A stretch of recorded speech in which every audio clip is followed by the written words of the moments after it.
Hey, what's going on, guys? Baker Dean here, back on the latest card, and now that we've finished with episode 1, it's time to move on to episode 2, game management and budgeting. Here's what we'll be covering in this episode: budgeting your game, finding and hiring the appropriate developers, and finally managing your developers. Without further ado, let's get started. When making any game, it's always good to have a budget, as it will help you track and set a limit of how much money you spend or will spend. It happens too often that people spend too much money or lose track of how much they spend on a game. So today, I'll be showing you my preferred method of budgeting. First off, open Google Spreadsheets, or any other similar program. Next, you'll need to list out everything you require for your game. That means builders, scripters, graphics, UIs, sounds, modelers, etc. I recommend formatting something like so. Once you list out all the developers you need, next comes what you need them to make and how much you'll charge. So let's say you want the builder to make you 3 maps and the scripter to script you some guns and a matchmaking system. What I normally do is I write out the desired task with the pay rate beside, as seen here. And then a total at the end of every single development type. This tells me how much each developer will be paid. Once you finish doing this for each development task and type, at the very bottom you should put the total. What this will tell you is how much your game may cost. Now remember, these are prices that you thought of, not the prices that developers actually charge. I would recommend asking developers how much they would charge and use that for your budget. Now that we've covered how to properly budget your game, next comes finding and hiring the appropriate developers. I'm not going to sit here and tell you how to hire a developer. Instead, I'll be giving you guys tips on how to track the good developers and avoid the bad ones. Believe it or not, people fall for scams like pretty much every single day because the scammer is posing as a high quality developer. So to combat this, it's very easy. If they ask you for a down payment, they're most likely scamming, as they know they won't be able to give you a product, so they ask for a down payment, which will give you some form of money.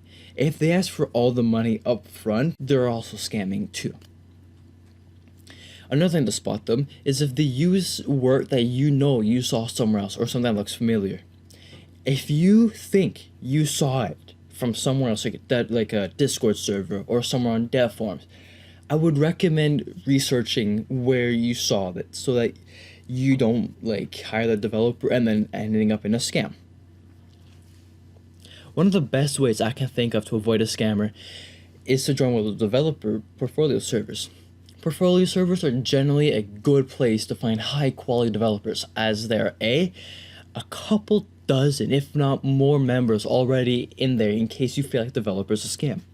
B, portfolio servers are generally owned by popular and high-skilled developers, and C, you can see reviews and previous work with fixed prices. If you don't want to join a portfolio server, well, my next best advice is use DevForm. DevForm has thousands upon thousands of developers, and it's very easy to find them. There are even portfolios on there with reviews in the comments by other players to help your decision. You can even post hiring messages on there as well, and you can easily find developers. I know from personal experience I found developers within the first hour of posting one there. As long as you properly describe what you're looking for and price it right, you'll have no problem finding a developer. But let's say you don't have a DevForm account. You should have one, but let's say you don't. Then that's when it comes to using Discord servers. Although keep in mind, this is where most scams occur. Servers that have some sort of honor system, like the Group Recruitment Plaza's Discord server, where they have a system where they identify legitimate developers that are high-skilled and such. They will say, they have a tag that will say, let's say, for me, I have the graphics designer because I'm good at graphics designing. It will say right there. This will help you narrow down who's a scammer and who's a legitimate developer. Keep in mind, I know that I said Discord is where most scams happen, but let me be clear, DevForm, you can still find some on there, but they're just not that often. Although no, unless you know developers that are legitimate or on a development portfolio server, use DevForms. Discord servers should be left for last calls, or if you need something quick and easy to be made. Oh, and one more thing. Don't ask for free work.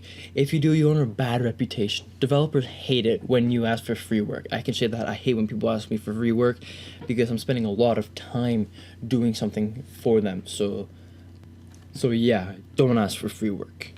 Alright, so you've made a budget and you've hired all your developers. Now I'll make sure that your developers will deliver on time and that you are on top of them all. A few good things you should have when you're assembling a development team are having either a group chat or a development server for you and your developers, and having a Trello or rules so that you know and they know who's doing what. And remember, always talk to your developers. Make sure that they stay active and that they don't go inactive. A good developer will always tell you when they're going on vacation or if they're going to go inactive. Oh, and of course, ask for progress. Showing progress will tell you that they're actually working and not procrastinating. Don't be shy to fire developers if you're not satisfied with how they're performing. If they keep ghosting you or refusing to show work, that's a sign for you to fire the developer. I've done this many times, as the developers would just stop responding to me or would just constantly keep missing deadlines. So yeah, don't be afraid to fire them. Although, if you aren't satisfied with their work, don't fire them because of that. I would still pay them, as they just spent hours doing something. So it doesn't matter if you didn't like it, just pay them. It doesn't have to be full price to be like, hey, I didn't really like what you made, so I'm not going to pay full price, but here's something just like for the trouble, you know? Like, do something like that. That'll earn you a good reputation. Well, everyone, that concludes today's episode. In the next episode, I'll tell you how you can find an investor for your game. Take care, everyone.